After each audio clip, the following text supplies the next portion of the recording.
Ok, là nous sommes presque à la fin de comment poser des questions. On va voir maintenant comment poser des questions avec avoir. Donc vous allez comprendre qu'il y a certaines vidéos qui sont en avant, mais par rapport au point ici, par exemple, ici comme c'est 9, l'autre là qui est en avant, mais non, c'est 10. Bon, je le mets comme ça pour vous expliquer mieux.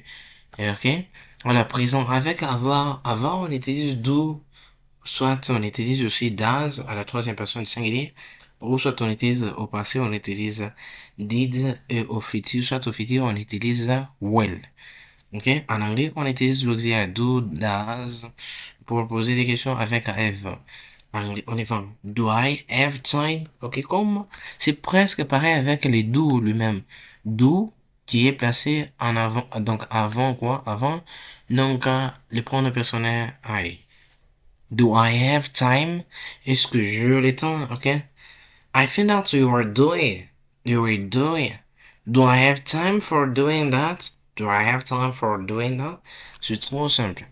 C'est trop simple. Alors, quand on utilise maintenant le pas, donc on continue toujours avec le avoir. Ok, do you have a car? As-tu une voiture? Donc c'est très simple. Ça c'est la troisième personne. On utilise does. Does, troisième personne. He, she, it. Does he have a job? Alors, oh, pour conjuguer la troisième personne, on change, mais, par exemple, he has a job. Il a un travail. Maintenant, quand on veut poser une question, on ne peut pas dire has. Par exemple, on peut dire, does he has a job? Non, c'est une erreur. Comme je vous l'ai dit, donc le verbe reste tel qu'il est, mais on change juste quoi? Mais on change juste notre quoi? Juste notre, donc on change juste quoi? On enlève juste les tout, voilà. Au lieu de changer, donc on enlève juste les tout. Does he have a job? Does she have a pet? A-t-elle un animal? Ou does he have a name? Est-ce que ça est non? Ok? What does it? What does it? Qu'est-ce que c'est?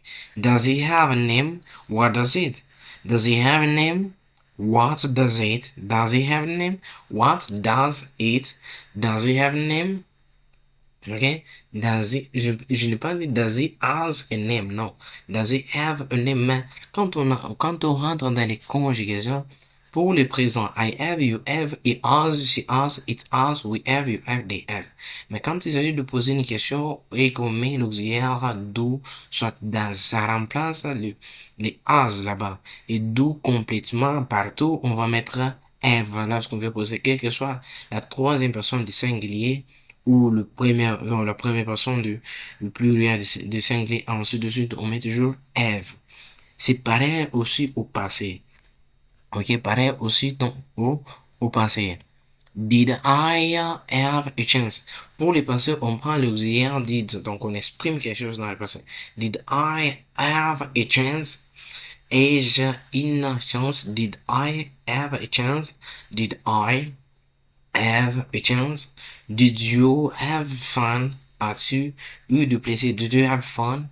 Vous êtes-vous amusé? Did you have fun? Did you have fun? Did he have a problem? Did he have a problem? Did she have a cold? Did she have a cold? Donc, a-t-elle eu un rime? Did she have a cold? C'est trop simple. On met did avant le pronom personne avant. Did avant I, avant you, avant, mais on répond. Par exemple, I have a chance. Je ai une chance. Si j'aimerais me poser mes questions, une question, est-ce que j'ai une chance? En anglais, on dira seulement, do I have a chance? Do I have a chance?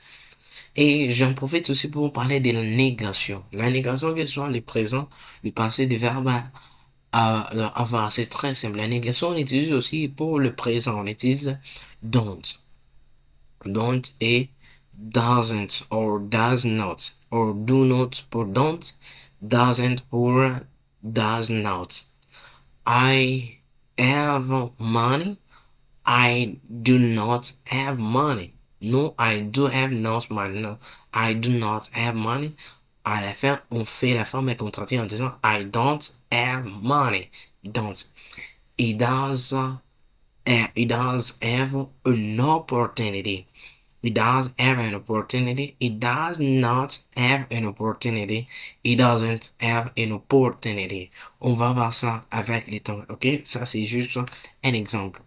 Avec le futur, comme aussi c'était pour les doux. Les doux, avec le futur, les doux n'a pas de place ici pour le futur.